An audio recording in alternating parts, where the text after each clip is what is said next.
Tudo bem com vocês? Eu espero que esteja tudo bem na paz do nosso Senhor Jesus, mais uma vez. Se você está com algum problema, está sofrendo alguma coisa, você está no lugar certo. Se você está tudo bem na sua vida, você está no lugar certo. Esse é o lugar, porque nós temos muito que agradecer a Deus. Hoje nós vamos continuar nossa série de mensagens sobre a vida de José. Eu quero resumir a história dele, porque isso vai ser importante hoje. Bem resumidamente mesmo, a história de José, ao mesmo tempo que eu quero que você, por favor, segue meu raciocínio, tá? Por favor. Lembra da história de José, quando nós começamos a falar sobre ele? Lá em Gênesis, no capítulo 37, começa a história do José, conta que ele era um dos filhos de Jacó, e entre os 12 filhos homens que Jacó tinha, José era o filho predileto do Jacó. Por isso Jacó fez uma túnica para ele, bem bonita, que os irmãos ficaram com inveja e começaram a odiar o José. E aí o José, para piorar, tem sonhos, e esses sonhos, nos sonhos, o José se vê superior a seus pais e aos seus irmãos. E aí eles odeiam tanto o José que um dia eles conseguem jogar o José no poço. Eles queriam matar o José, mas acabam escolhendo vender o José como escravo. José vai como escravo para a terra do Egito, parar na casa de um homem chamado Potifar. E ali o José, como escravo, ele se torna muito importante, ele se torna o escravo principal, entre aspas.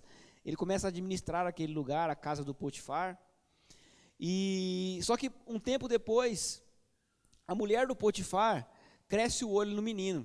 Menino novo, bonitão, charmosão. Ela começou a mandar umas mensagens para ele no WhatsApp, e ele falava, não quero.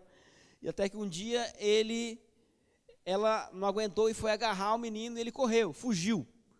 E aí quando ele fugiu, a roupa dele ficou com ela, a túnica dele ficou com ela, e ela de vingança gritou que ele estava tentando estuprá-la. Ele foi acabar na prisão, preso, acusado como estuprador. Ali na prisão, ele ficou um bom tempo ali, até que ali ele conheceu também dois presos muito famosos na época, eram o copeiro e o padeiro do faraó. Então eram pessoas da alta sociedade assim, e eles fizeram alguma coisa contra o faraó e foram presos. Quando eles estavam presos, eles tiveram sonhos estranhos. Deus deu a capacidade para José interpretar os sonhos deles. Do padeiro, José disse que em 3 dias o padeiro iria morrer. O faraó iria matar o padeiro. E do copeiro, em 3 dias, o faraó iria restabelecer o copeiro como o copeiro do faraó novamente. E inclusive José fala assim, quando você estiver na frente do faraó de novo, servindo o faraó, lembra de mim, porque eu estou aqui injustamente, fala de mim. E a Bíblia diz que passaram 2 anos que o copeiro se esqueceu do José na prisão. E aí, nesse tempo, o faraó teve um sonho estranho. No sonho do faraó, entre outras coisas que ele sonhou que tinham 7 vacas magras que engoliam 7 vacas gordas, um negócio muito esquisito. E aí o copeiro lembrou que o José interpretava sonhos e falou para o faraó. O faraó falou, manda chamar o menino. Chamaram o José, fizeram a barba dele, colocaram uma roupa nova nele.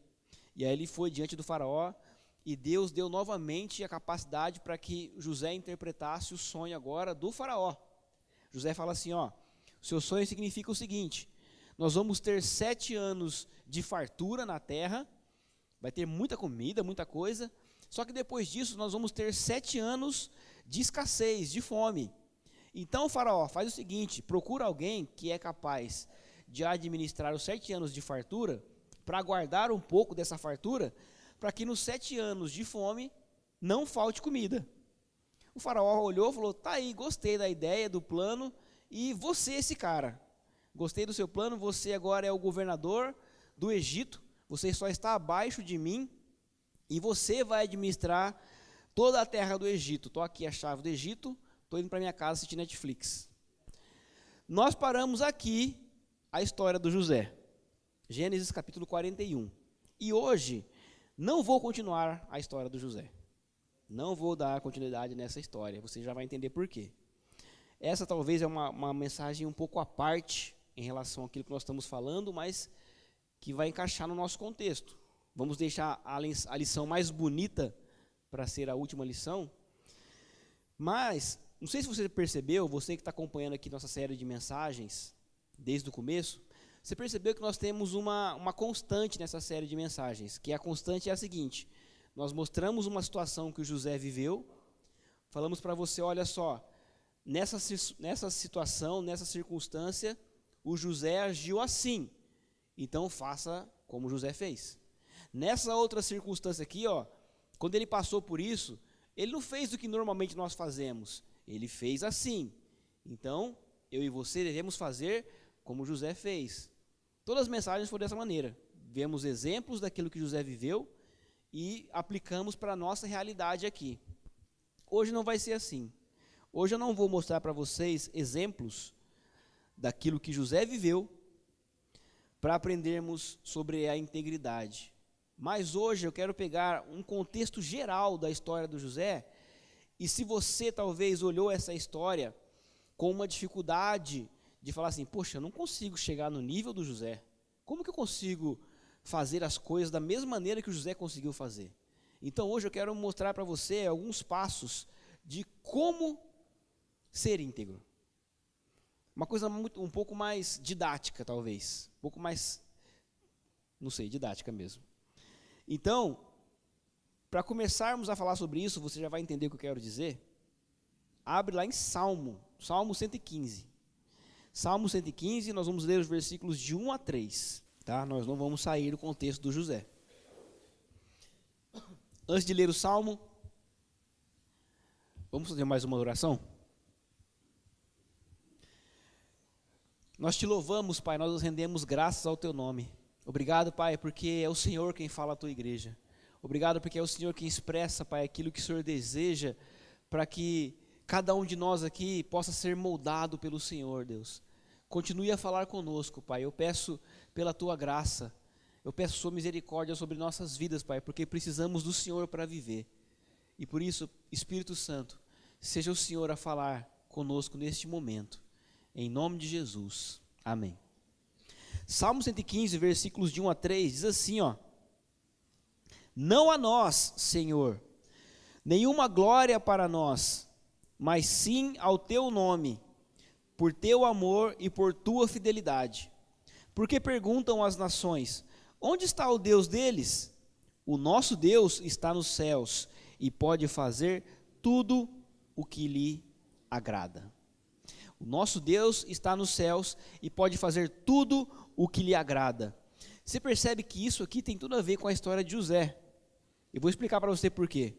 Porque o salmista, ele traz uma realidade, ele fala sobre a grandeza de Deus, e aí ele diz que as nações, aqueles que estavam em volta, talvez os ímpios, para nós aqui seria, perguntam, e aí, cadê o seu Deus? O salmista, ele dá uma abertura muito grande em relação a isso. Ele fala assim, meu Deus, o nosso Deus está nos céus, está num lugar alto, num lugar altíssimo, e ao mesmo tempo ele fala assim, ó, não só está nos céus, como ele pode fazer tudo o que lhe agrada. Deus pode fazer tudo o que lhe apraz. Deus pode fazer tudo aquilo que lhe dá prazer. Ele faz aquilo que ele quer, porque Deus é soberano. Deus é soberano. Se você, talvez, nunca ouviu sobre esse atributo de Deus, né, de aplicar isso sobre a soberania de Deus, falar que Deus é soberano, o que isso significa na prática, eu vou falar de uma maneira muito resumidamente, tá? Porque senão eu vou falar muita coisa aqui. Muito resumidamente sobre a soberania. O que é Deus ser soberano? Deus ser soberano é aquilo que nós cantamos aqui algumas vezes hoje, de que Ele está acima de tudo e de todos, de que não há ninguém que se compare a Ele, não há ninguém que chegue próximo à glória, à grandeza e o poder de Deus. Ele é único, Ele é soberano e está acima de tudo, de toda a sua criação. Deus não está no universo, Ele não cabe no universo, Ele está fora do universo, Ele é maior que o universo. Então Ele é acima de tudo, e não somente isso, Ele também tem a capacidade de fazer tudo aquilo que Ele deseja, sem ter a necessidade de prestar contas ou ser submisso a ninguém. Todos nós, seres humanos, toda a criação, ela não tem somente a obrigação de ser submisso ou de prestar contas a alguém, mas nós temos também a necessidade que isso aconteça. Eu preciso prestar contas talvez para minha esposa, para os meus filhos, para o meu patrão, para alguma outra pessoa, para Deus. Eu tenho essa necessidade na minha vida. Deus não tem essa necessidade. Ele faz o que Ele quer, a hora que Ele quer, da maneira que Ele quer, e Ele não precisa dar satisfação para ninguém, inclusive para mim e para você. Muitas perguntas que nós fazemos, às vezes, poxa, por que isso está acontecendo? Por que Deus não interfere nessa coisa que está acontecendo? Por que Deus deixa acontecer tal coisa? Ele não precisa responder, porque Ele é soberano. Ele está acima de tudo, Ele não tem que dar satisfação em relação a nada para nós. Se Ele quiser, Ele faz. Há duas maneiras básicas de enxergar a soberania de Deus. Tá? Dessas duas maneiras, pode abrir um leque muito grande para os dois lados, mas as duas maneiras básicas de enxergar essa soberania é a seguinte: a primeira delas nos diz que Deus soberano, Ele é soberano porque Ele age e Ele atua em cada detalhe de toda a sua criação, minuciosamente tem um dedo de Deus ali. Deus que sopra a folha para cair. Foi Deus que fez, na quarta-feira passada, às 2h18, você tropeçar. Deus que fez ontem o cachorro do vizinho latir a madrugada inteira. Cada detalhe é como se Deus estivesse colocando a sua mão ali, e as pessoas dizem que Ele faz isso porque Ele é soberano, então Ele está relando, Ele está fazendo todas as coisas. A outra visão em relação a isso, que eu acho muito mais coerente, é a visão de que Deus criou e Ele deu para a sua criação regras, leis, para que essa sua criação continue movimentando, ao mesmo tempo que Ele pode, a qualquer momento, intervir nessa criação sem pedir licença. Então é assim, Deus criou, por exemplo, Deus criou a árvore, e Ele criou a gravidade. Então Ele não precisa soprar para a folha cair, porque a folha vai cair, porque Ele criou a gravidade. Nós envelhecemos, Deus criou o tempo. Então Ele não precisa falar assim, ficar toda hora ali mexendo. Não, Ele deixa as coisas acontecerem, cada um toma o seu rumo, toma as suas escolhas, mas ao mesmo tempo, esse Deus Ele é tão soberano, tão inteligente, tão superior, que o seu plano nunca deixou de existir. O plano de Deus está ali no meio de sua criação, independente das escolhas que nós fazemos. Sabe por que eu acho isso mais coerente? Primeiro, porque isso mostra que Deus é maior e Ele não perde o controle. Ele nunca vai perder o controle. Você nunca vai surpreender Deus. Nada do que você faça vai surpreender Deus, nem pecado. Nada que você faça, não vai ter um dia que o anjo está lá olhando na tela, lá no monitor lá de segurança da terra, e ele fala assim: quem que é esse cara aqui, Deus? E Deus olha assim e fala: ué, o que ele está fazendo aí? Aí ele fala: não sei. Deus fala: gente, pelo amor de Deus, me ajuda aqui. Não vai acontecer. Deus não perde o controle de nada. E também, nós podemos enxergar que Deus está acima de tudo, porque você também não pode colocar na conta de Deus as escolhas erradas que você faz. Muito fácil dizer que Deus é soberano, então eu perdi meu casamento porque Deus quis assim, né? Eu estou há 15 anos sem falar com meu filho porque os caminhos do Senhor são insondáveis. Não, não, não, não. Cada um tem a sua conta nessa história. Você quem fez as suas escolhas. Agora, para mim, o que é mais importante em relação a essa soberania de Deus é o seguinte: não dá para a gente uma segurança grandiosa? Não dá uma segurança saber que Deus está acima de tudo? Que Deus está acima do Trump, Deus está acima do Putin, Deus está acima do Kim Jong-un, Deus está acima da bomba atômica, Deus está acima dos meus medos, Deus está acima das dores, das injúrias, Deus está acima do pecado, Deus está acima da morte, Deus está acima do diabo, Ele está acima de tudo. Para mim isso dá uma segurança muito grande, saber que Deus, esse Deus soberano, está sobre todas essas coisas. E nós podemos ver essa soberania de Deus de uma maneira grandiosa na história do José. Para você entender mais ou menos sobre aquilo que eu quero dizer, vamos voltar agora na história do José. Só que agora eu não quero que você olhe essa história de fora. Olhe agora com os olhos do José, como se você fosse o José nessa história. Você teve um sonho, José teve um sonho, que fez com que os seus irmãos ficassem com mais ódio dele. E aí os irmãos jogam ele num poço. Queriam matar ele, mas jogaram ele num poço. E não é que naquele dia que jogaram o irmão dele no poço, eles olham lá de longe e está vindo uma caravana, rapaz. Uma caravana apareceu lá. Agora, abre aspas aqui. Abre aspas não, parênteses. Deus tem um plano nessa história inteira. Qual que é o plano de Deus? Segue meu raciocínio.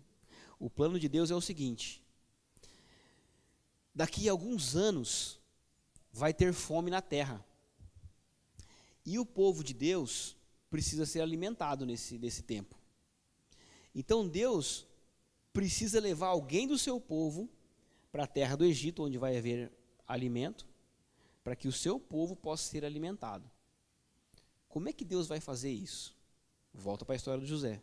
De repente aparece uma caravana querendo levar escravos. E para onde que essa caravana vai? Por coincidência, assim, vai para o Egito. E aí eles vão para o Egito, chega lá no Egito, na casa do Potifar, o José fica como o administrador daquele lugar, muito bem, José estava num lugar, uma posição boa lá, mesmo como escravo, mas aí Deus precisa tirar o José dali, porque o José precisa estar lá para alimentar o seu povo. Como é que Deus vai fazer isso? Mas não é que na casa do Potifar tem uma mulher lá que ela vai dar em cima do menino? E aí ela dá em cima do menino e tira ele de lá. Só que manda ele para a prisão, não manda ele para ser governador. Fala, ixi, agora Deus, agora não sei como é que o senhor vai fazer isso. E aí o José vai para a prisão, e aí você olha aquela história e fala assim, e agora, como é que o menino vai sair da prisão para ser governador? Mas não é que naquela vez que o José foi preso, o copeiro e o padeiro do faraó também foram presos? E aí eles tiveram um sonho, José interpreta o sonho pela graça de Deus, e aí depois de um tempo, o copeiro que foi, lembra da história? O copeiro foi para Faraó, chega lá, o faraó tem um sonho, o copeiro lembra, e o faraó chama o menino e ele se torna governador do Egito. A intenção de Deus? Matar a fome do seu povo. Toda essa história, esse caminho que José fez para ele chegar lá como governador, para que depois de uns anos os seus irmãos chegassem lá e pedissem comida para ele, o menino está lá. Olha como Deus planejou tudo da maneira como Ele queria. Olha como Deus foi soberano nessa história inteira. Bonito de ver ou não? Não só isso, não para aí. Vamos para mais. Por quê? Porque é o seguinte. Deus precisava mandar o menino lá, só que esse menino que estava lá, ele precisava saber administrar, ou não? Não é só colocar o menino lá. Então, olha só, quando o José saiu da terra dele e foi para o Egito, ele foi parar na casa de quem? Potifar. Potifar era um oficial da guarda, um homem da alta, tinha muitas riquezas, muitos bens, muito dinheiro, muita fartura. E ali o José foi o administrador daquele lugar ali. Administrou muitos bens, muitas riquezas, fartura. Só que aí depois que saiu da casa do Potifar, José foi para onde? Foi para a cadeia. E na cadeia, escassez, fome, tinha que administrar o que tinha ali. Tinha que dar o jeito dele se virar para aquilo que tinha ali. Quando ele chega lá na hora de ser governador, o faraó fala assim, mas aí eu preciso de um cara que saiba administrar muita coisa. José fala, opa, eu sei. Então, mas não só isso, eu preciso saber de um cara também que saiba administrar pouca coisa. Ele fala, opa, eu sei também. Por quê? Porque Deus direcionou a vida desse menino, não somente para ele chegar lá, mas para quando ele chegar lá, ele estar capacitado a realizar aquele trabalho. Deus é maravilhoso ou não é? É muito bonito de ver isso. Só que para mim, tudo isso leva agora não somente a enxergar a vida do José, mas agora a encarar isso na minha e na sua vida. Como que nós vamos agora nos tornar íntegros? Porque o primeiro passo para que você se torne íntegro, agora você vai começar a entender o que isso tem a ver com integridade, a soberania de Deus e o José. O primeiro passo é você fazer essa pergunta sinceramente para você. Faça essa pergunta para você. Deus pode contar comigo? Deus pode contar comigo na sua soberania, no seu plano perfeito? Deus pode contar comigo? Como é que se faz uma seleção brasileira? Esses tempos atrás aí o Brasil jogou, não estava nem sabendo que jogou. Mas como é que se faz uma seleção? Não é somente os melhores, mas é o melhor em cada posição específica. O melhor em cada parte que se deve fazer. Imagina que um dia aqui, a gente chega e fala assim, vamos mudar aqui as coisas, a liturgia da igreja, nós vamos trocar algumas pessoas. A gente fala assim, ô Anderson, estamos pensando em trocar a equipe do louvor, tá?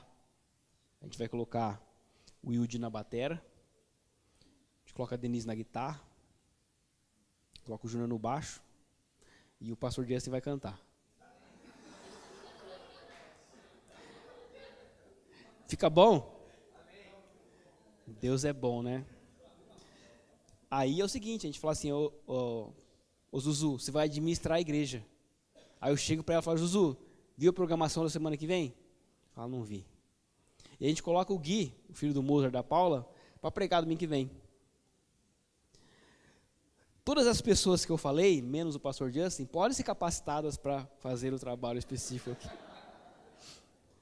Mas,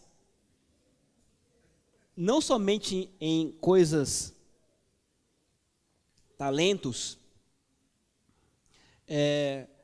Deus pode contar com você para uma obra específica, para uma obra grandiosa. Será que você é a pessoa certa para que Deus possa realizar um trabalho bonito? Não somente uma coisa muito grande, expansiva, mas qualquer tipo de obra. Eu fico me perguntando na história de José, uma coisa que talvez eu já falei para vocês. Eu pergunto primeiro assim, por que não foi, no lugar de José, o Rúben? Porque Rúben era o irmão mais velho, era o primogênito, era aquele que era para ser visto como líder, aquele que devia tomar a frente da situação. Ou então, por que não foi o Judá? Porque o Judá era o irmão da qual sairia o Messias. Judá teve filho, que depois teve filho, que depois teve filho, que depois um dia chegou até Jesus. Por que não o Judá? Por que não o Rúben? E aí eu tenho essa resposta em 2 Timóteo, no capítulo 2, versículo 15. Provavelmente muitos de vocês já conhecem o decor, que fala, procura apresentar-te a Deus aprovado, como obreiro que não tem do que se vergonhar e que maneja bem a palavra da verdade. O versículo fala, procura apresentar-te a Deus como? Aprovado.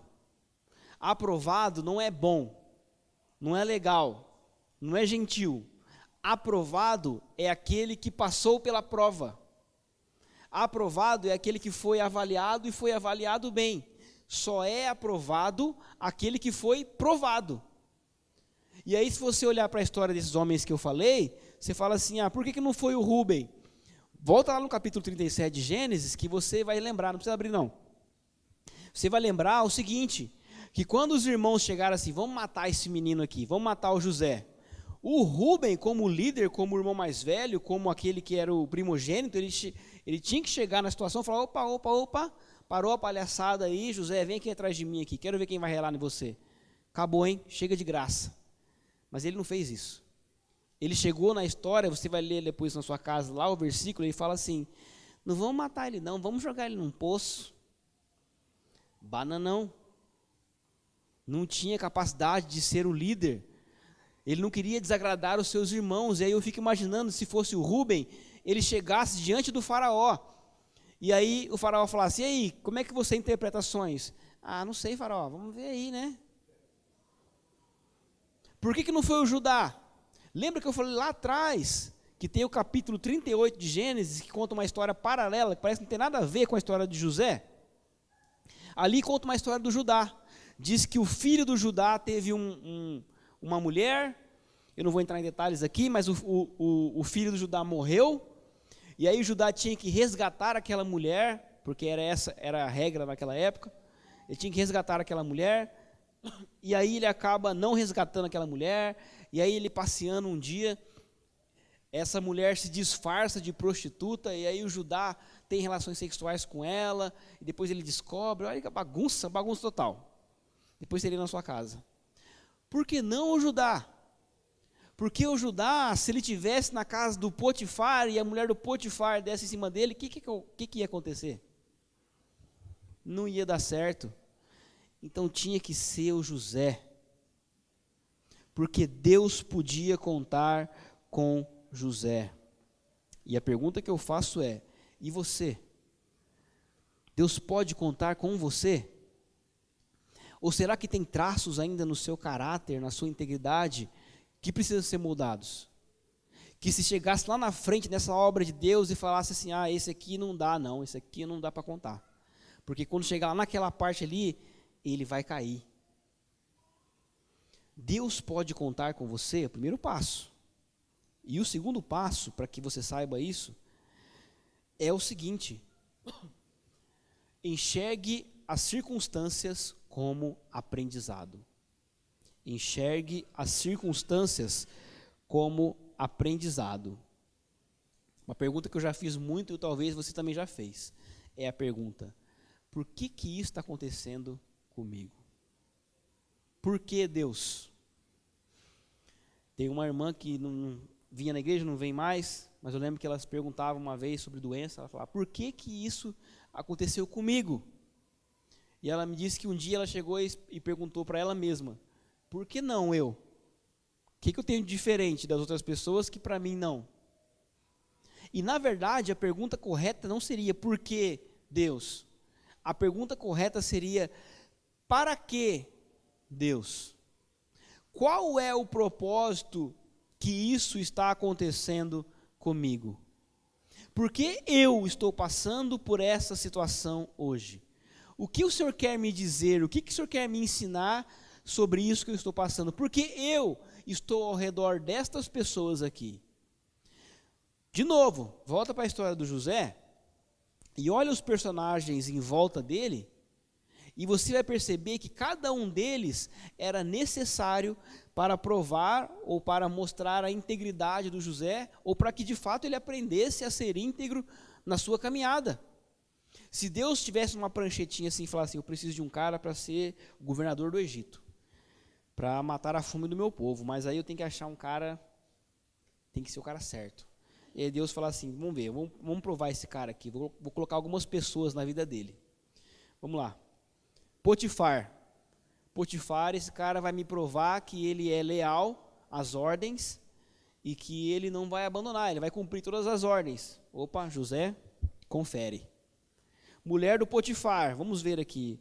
Com essa mulher eu vou provar que esse cara que eu preciso para ser governador, ele não pode se corromper de nenhuma maneira, nem por relações sexuais. Opa, confere. Copeiro e padeiro do rei. Eles vão estar presos. Então, eu preciso de um cara que ajuda as pessoas, independente de quem elas são.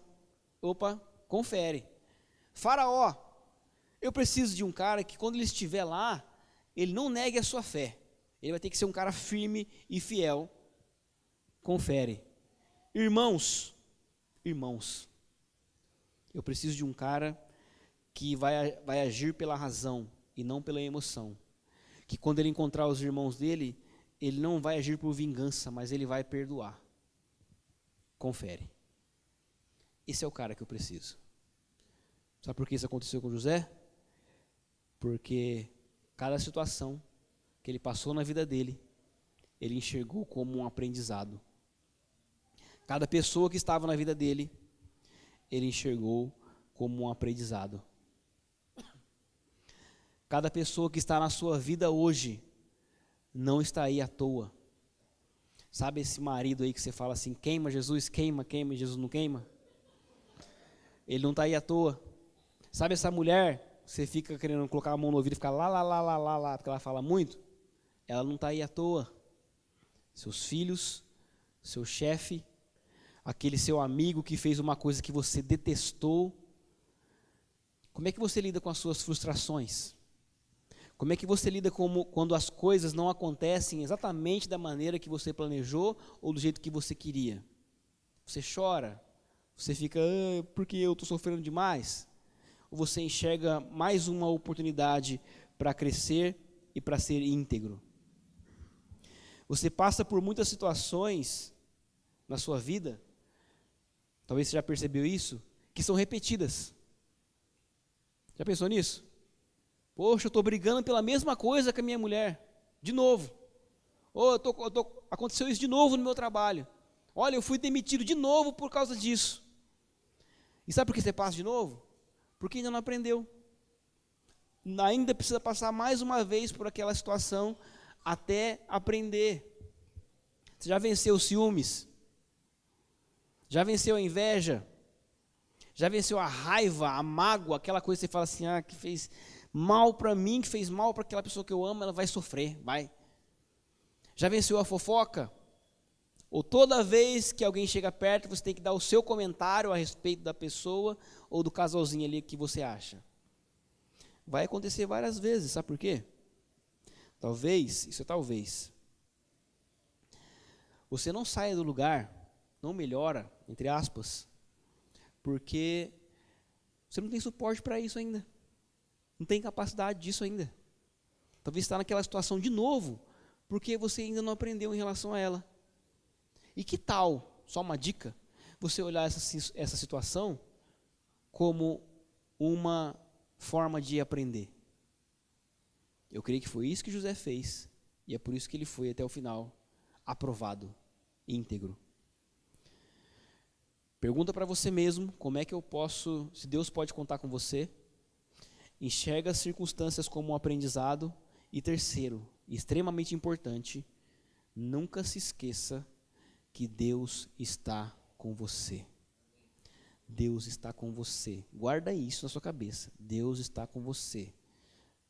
Repete isso para você várias e várias vezes. Deus está com você. Sabe por quê? Porque quando você lembrar isso, quando você lembrar que Deus está com você, suas atitudes e as suas emoções, aquilo que você vai realizar, estarão sempre ligados ao pensamento de que Deus vai estar próximo a você. Então você vai querer fazer o melhor, vai querer fazer o bem, porque Deus está comigo. Você chega para alguém e fala assim, você fez mal para mim, você fez uma coisa que foi mal para mim, mas eu não vou fazer mal para você, porque Deus está comigo, e eu sei que Ele está olhando para mim agora, e essa situação é para que eu aprenda a lidar com isso. Olha como é que muda o foco. Quando você começa a enxergar que Deus está com você, você começa a enxergar muito mais aquilo que você ganhou do que aquilo que você perdeu. Você começa a enxergar que aquela atitude, aquela situação te fez amadurecer, te fez crescer, te fez ser uma pessoa melhor do que aquilo que você perdeu. Olha na história de José de novo. Pensa comigo, quantas coisas ele perdeu na vida dele? Momentos com os pais, perdeu sua juventude, perdeu oportunidades na vida, perdeu mulher, ele ficou quase que ali a vida inteira sem ter uma esposa. Mas você acha que como é que José olhava essa situação? Reclamava, era um cara arrependidão, um cara que, poxa vida, hein, se eu pudesse voltar lá atrás, eu creio que não. Eu creio que ele olhava assim, tudo aquilo que eu passei, por mais difícil que foi, eu sabia que Deus estava comigo. Então eu podia chegar até o final, porque Deus estava comigo. Talvez hoje aquilo que você está passando, o teste, a tentação, o problema, qualquer coisa que está passando hoje, talvez você está enxergando de uma maneira tão errada, quando na verdade Deus quer te ensinar alguma coisa e você não percebe, porque você meio que desliga que Deus está acima de você. Vou parafrasear o Paulo Júnior dizendo o seguinte: quantas vezes eu disse, eu não vou conseguir sair dessa, e Deus diz, rapaz, a porta está ali, daqui 2 dias. Quantas vezes eu disse, eu não aguento mais. E Deus disse, você nem começou a aguentar ainda.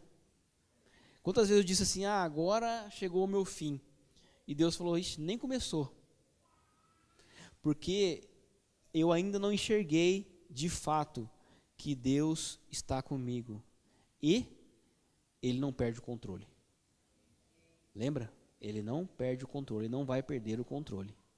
Por isso, se você enxerga que Deus está com você, te leva para o quarto e último passo, que é confia. Confia em Deus. Confia que Ele está cuidando de você. Faça o certo. Busque fazer aquilo que é correto. Faça da melhor forma possível. Mesmo que pareça que não vale a pena. Mesmo que pareça que tudo aquilo que está fazendo, seu esforço, suas atitudes, ninguém está observando você fazer, mesmo que ninguém aplauda, mesmo que as pessoas que estão ao seu redor, até as pessoas da sua casa não valorizam aquilo que você faz, continue fazendo, confia em Deus, porque fazer aquilo que Deus quer para você é o melhor. Agir com integridade em todas as situações é o melhor. Mas pastor, eu fiz o que era certo, e aí me jogaram num poço. Eu fiz o que era certo, me venderam como escravo. Fiz o que era certo, fui preso, acusado como estuprador. Confia em Deus. Continua fazendo certo. Opa, não deu certo a primeira vez, continua fazendo certo. Não deu certo a segunda vez, continua fazendo certo. Porque Deus tem o melhor para nós. Essa semana que passou agora, ouvi uma coisa maravilhosa, para a gente ver que Deus não perde o controle de novo, né? Quem que conhece o Isaías? Quem que conhece o marido da Andréia? Tá. A Andréia vocês conhecem, né? Doida. Tá bom, só abre um parênteses aqui, você já sabe, né? A Dani está grávida. Vocês acreditam nisso? Tá bom, continua. Ela falou que podia falar. Tá bom, Isaías, marido da Andréia. A gente oramos muito pelo Isaías, muito tempo orando. E eu acho que não tanto, tenho certeza que não tanto quanto a família orou por ele. Mais de 20 anos orando pelo Isaías. Isaías é um pescador, já passou por uns acidentes, tá? Não é uns acidentes graves de pescador. E é engraçado que toda a situação era assim. Ele sofreu um acidente, voltava lá, o pastor Jay chegava, Isaías, Deus está te dando mais uma chance, Isaías. Tá bom. Sofreu outro acidente, Isaías, Deus está te dando mais uma chance. Tá bom. Eu lembro que até um tempo atrás ele sofreu um acidente, eu estava ouvindo falar essa história toda. Ele veio nadando lá de perto da Ilha Bela, até aqui no Camaroeiro. Todo mundo já deu ele como morto. Isaías aparece lá.